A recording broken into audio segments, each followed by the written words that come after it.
Pernah kepikiran nggak sih gimana cara seorang CEO mikir? Nah, hari ini kita bakal intip buku pedoman mereka. Kita akan bedah bareng-bareng strategi di balik setiap keputusan besar yang bisa menentukan nasib sebuah perusahaan. Oke, coba bayangin sekarang. Anda baru aja diangkat jadi CEO. Di meja Anda udah numpuk berbagai keputusan yang harus diambil. Apa langkah pertama Anda? Ini bukan cuma pertanyaan iseng loh. Ini adalah fondasi dari seluruh strategi yang akan Anda bangun.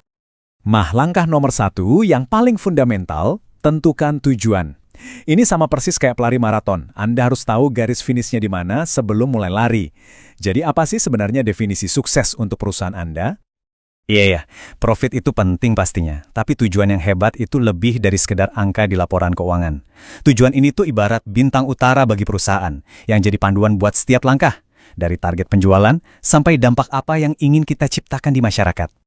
Coba deh kita lihat dua filosofi ini. Di satu sisi ada profitabilitas.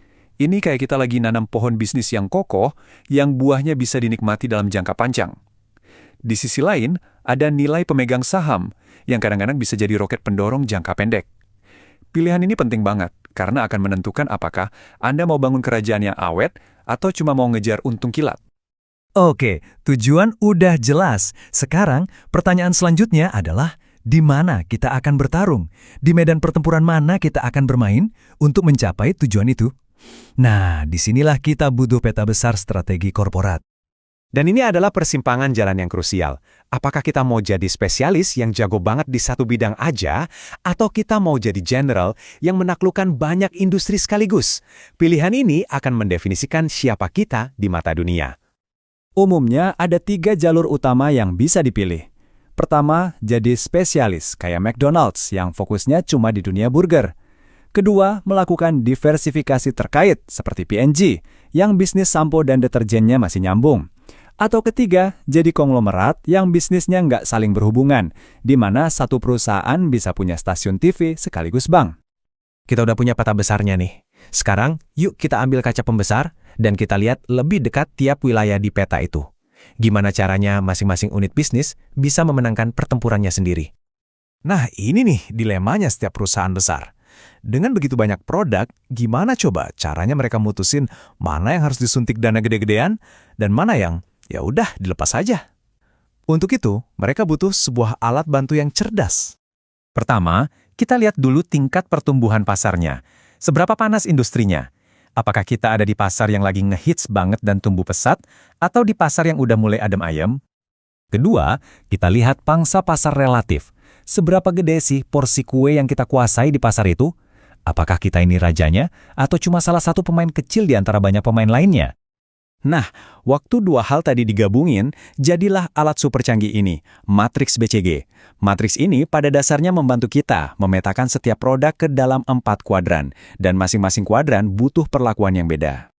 Di kanan atas, ada para bintang atau stars. Pasarnya lagi meroket, dan mereka adalah juaranya.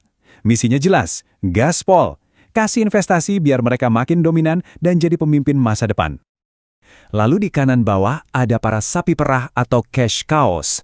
Mereka ini juara di pasar yang pertumbuhannya udah melambat. Mereka nggak butuh banyak investasi lagi. Tugas mereka simple, jadi mesin ATM buat menghasilkan uang tunai untuk mendanai para bintang tadi. Nah, di kiri atas ini yang seru. Tanda tanya atau question marks. Potensi pasarnya besar, tapi kita belum jadi pemimpin di sana. Ini tuh kayak taruhan besar.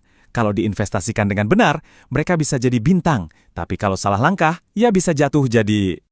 Kategori terakhir, di kiri bawah, yaitu anjing atau dogs. Pasar mereka udah nggak tumbuh, pangsa pasar kita juga kecil. Seringkali, bisnis di sini cuma buang-buang waktu dan uang. Keputusan paling bijak biasanya adalah dilepas saja, entah itu dijual atau ditutup.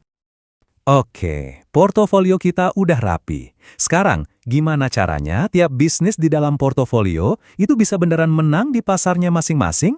Jawabannya ada di senjata rahasia kita, yaitu keunggulan kompetitif. Sebelum pilih senjata, kita harus kenal dulu medan perangnya. Pakai kerangka 5 kekuatan dari Michael Porter ini, kita bisa memetakan situasinya. Seberapa sengit persaingannya, seberapa kuat posisi pembeli dan pemasok kita, ada ancaman dari produk pengganti nggak? Atau dari pemain baru yang bisa tiba-tiba masuk. Kalau kita paham ini, kita jadi tahu di mana celah untuk menang. Setelah kita ngerti peta persaingannya, saatnya kita pilih strategi menyerang. Pada dasarnya cuma ada 2 jalan utama untuk bisa jadi juara di pasar. Pilihan pertama, jadi yang paling murah. Caranya, ya jadi yang paling efisien, kayak Walmart. Pilihan kedua, jadi yang paling unik dan beda. Tawarkan sesuatu yang premium, kayak BMW. Keduanya sama-sama bisa bikin Anda jadi pemenang. Tapi kalau coba-coba main di dua-duanya sekaligus, biasanya malah nggak jadi apa-apa. Jadi, kita udah punya tujuan, peta besar, sama rencana tempur untuk tiap unit. Pertanyaan terakhir dan yang paling penting, gimana cara kita ubah semua rencana keren di atas kertas ini jadi kenyataan di lapangan? Jawabannya ada di sini, di rantai nilai atau value chain. Anggap aja ini kayak jalur perakitan tempat nilai diciptakan. Setiap langkah, mulai dari cara kita dapat bahan baku, proses produksi, marketing, sampai layanan purna jual, itu semua adalah mata rantai. Disinilah strategi Anda, entah itu efisiensi biaya atau keunikan produk, harus dieksekusi dengan sempurna. Jadi, buku pedoman ini sekarang ada di tangan Anda. Pertanyaannya bukan lagi strategi itu apa, tapi Anda mau mulai dari mana? Coba deh pikirin, di dalam rantai nilai perusahaan Anda, mana mata rantai yang paling perlu diperkuat? Dan apa langkah pertama yang akan Anda ambil besok?